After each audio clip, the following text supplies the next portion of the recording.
Eu sou Graça Soares, sou mãe, sou filha, sou esposa e sou filha amada. E é sobre ser filha amada que eu vou falar com vocês. Quando que eu cheguei a este ponto de descobrir que eu era tão amada por um pai tão zeloso. E para isso eu vou ter que contar um pouquinho da minha história.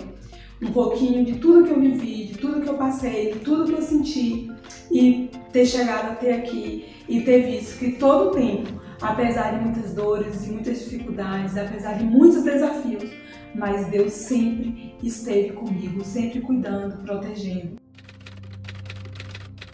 Eu vim de uma família extremamente pobre, mas pobre ao ponto de passarmos dias sem ter o que comer, não ter roupa, não ter calçados.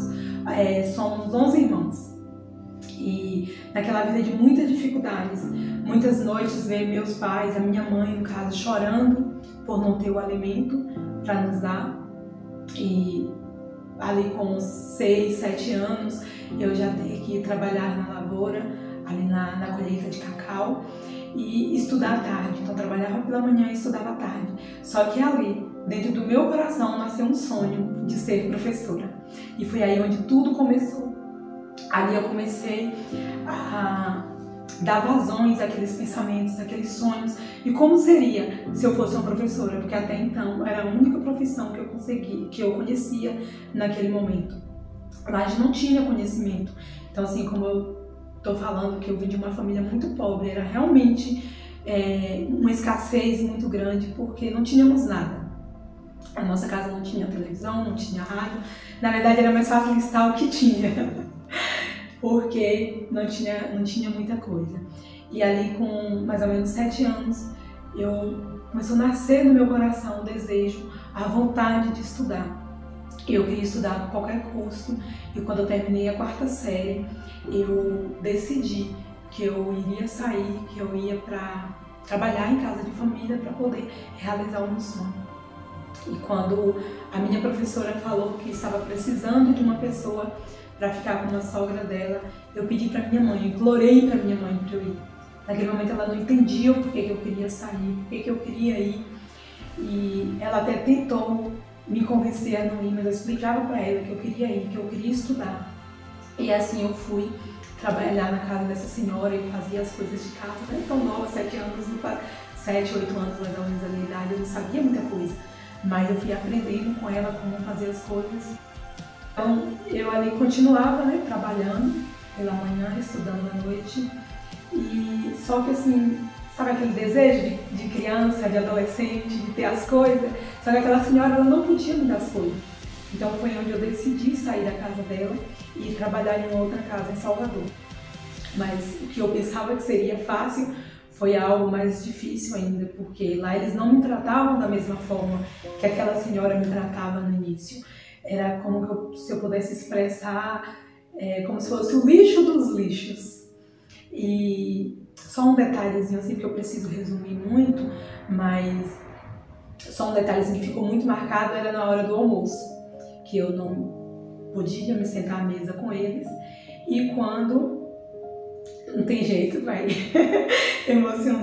emocionar um pouco, mas quando a tia daquela senhora vinha me servir o meu almoço, às vezes eu percebia que o que vinha no prato era o resto do que tinha sobrado no prato deles. Então aquilo entristecia meu coração e muitas vezes eu questionava Deus, se Ele realmente existia e o porquê que eu tinha que passar por aquilo tudo. E chegou um momento que eu saí da casa daquela mulher, e fui para casa de uma tia, onde ela me tratava muito bem, por sinal, e eu sempre dedicada fazendo as coisas, porque o meu foco era estudar, dedicada fazendo as coisas. Mas quando você começa a dar o seu melhor e começa a ser reconhecido por aquilo, aí vem os ciúmes. E começou o ciúmes por parte das minhas primas. E ali, quando os meus tios não estavam, o tratamento que elas tinham com relação a mim era totalmente diferente.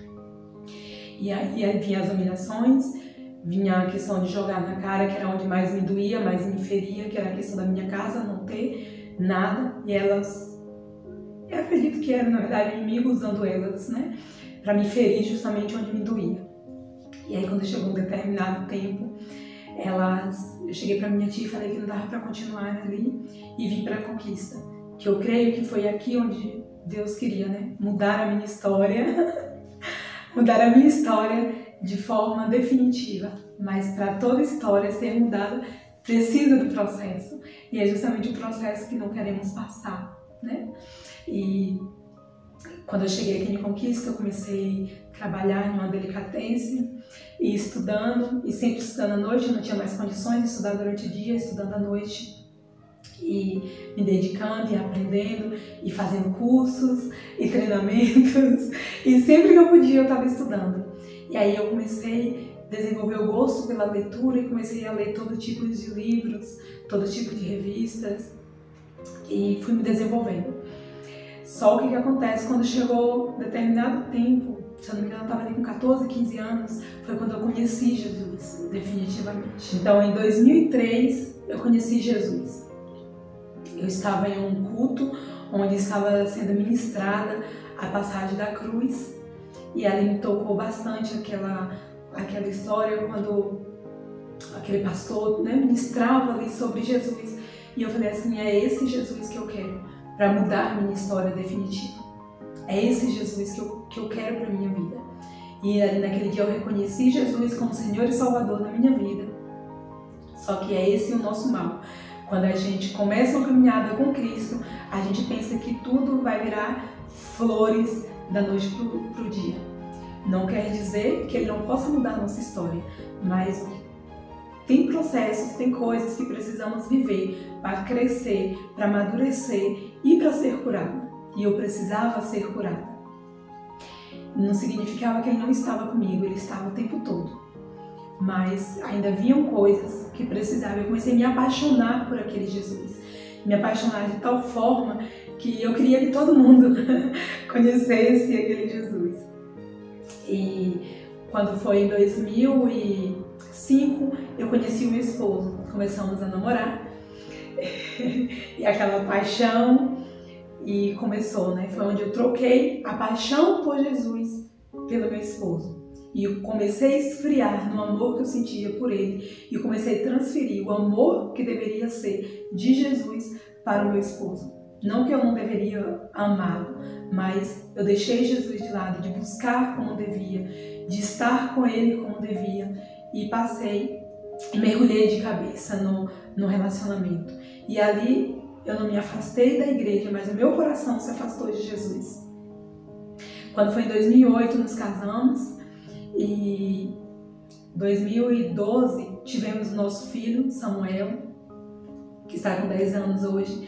Só que quando Samuel nasceu, Samuel veio com um problema cardíaco, e Samuel começou a ter várias crises cardiorrespiratórias, e ele ficava roxo, e a gente não descobria o que Samuel tinha, e gastamos tudo que tinha naquele momento com vários médicos, os médicos não descobriam.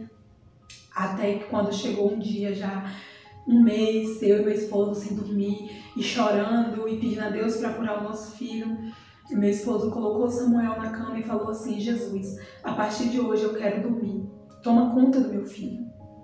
E assim foi. Aquele dia foi o último dia que Samuel teve a crise. E ali eu pude perceber que Jesus, ele nunca deixou de estar comigo. Então naquele momento eu percebi que tudo que Jesus permitiu eu passar era para voltar ao primeiro amor.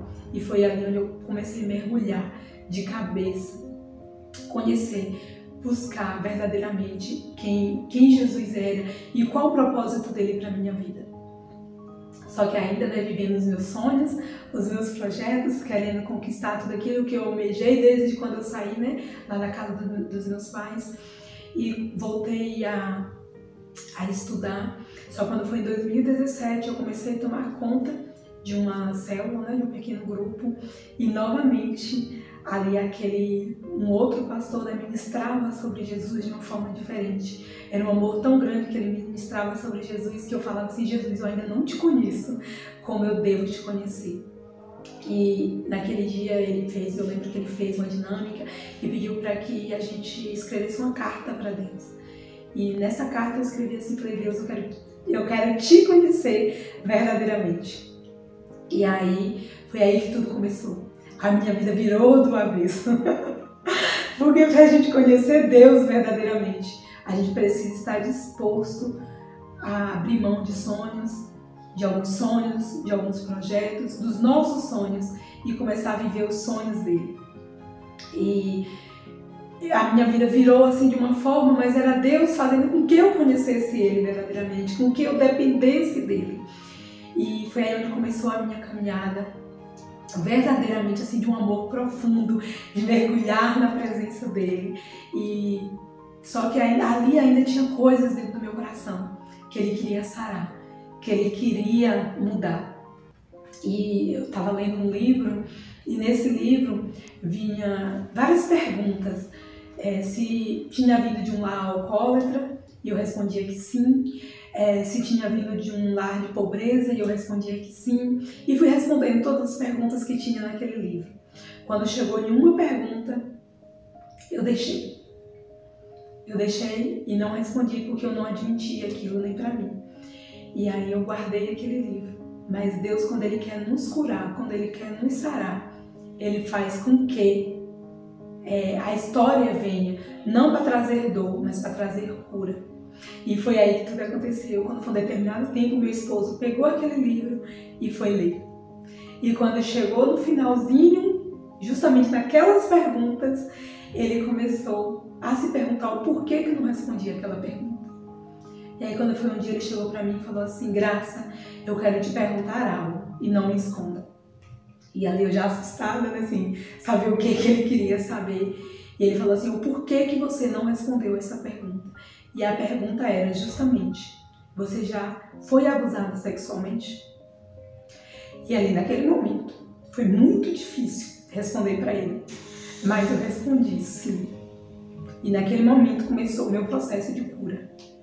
Quando meu esposo se ausentou, ele não teve palavras, né? Falou que não sabia o que dizer. E aí quando ele se ausentou, que ele voltou para o trabalho, eu fui para os pés de Jesus, eu gritava, eu chorava. E eu perguntava: Deus, por que o Senhor permitiu? Por que o Senhor permitiu? E eu chorava. E aí quando foi um dia, eu ouvi a voz de Deus, ele falava assim: filha, eu sempre estava lá. Eu sempre estive. Mas eu não estava no coração dele. Então onde que eu quero chegar com isso? É o que nós estamos fazendo. Porque tem pessoas que estão ferindo pessoas. Tem pessoas que estão machucando pessoas. Porque não abriu o coração para Deus. Não abriu o coração para receber Deus. E ali naquele momento começou o meu processo de cura e de libertação. E ali chegou um momento que eu precisava liberar perdão para aquela pessoa. E aquele processo, eu falei o nome da pessoa e liberei perdão. Falei: eu perdoo, eu lhe perdoo. E naquele momento é como se a minha vida tivesse, saído um peso de cima de mim. Um peso das minhas costas, dos meus ombros. E eu comecei a ter coragem de falar tudo aquilo que eu não tinha coragem de falar. Uma que era essa condição extrema de pobreza que eu vivi, por mais que eu saí, por mais que eu busquei, por mais que eu corri atrás, eu vi que não era só nas minhas forças, que Deus ele sempre estava ali comigo, todo o tempo, segurando na minha mão, me fortalecendo e sempre buscando me resgatar. E o nosso problema é que Deus sempre tenta nos resgatar e a gente sempre tenta fugir dele. E por que eu te contei tudo isso? Para que você venha entender que por mais que você tenha passado por dificuldades, por momentos difíceis, por situações que marcou a sua vida, que marcou a sua história, não define quem você é. O que te define é quem te criou. E é sobre isso que eu quero te falar.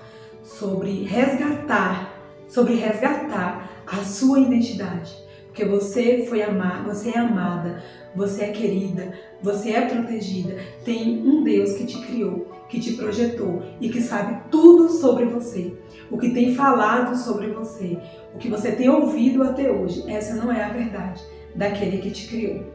que o Senhor possa estar tocando em cada coração, onde há ferida, onde há mágoas, onde há sentimentos, Senhor Jesus, ressentimentos, Pai, que o Senhor possa estar tocando, curando, sarando, meu Deus, assim como o Senhor me sarou, assim como o Senhor me curou, assim como o Senhor me libertou, que outras vidas possam ser transformadas, saradas, curadas e libertadas, Deus, para a honra e glória do Teu nome, Deus, para a honra e glória do Teu nome, Senhor.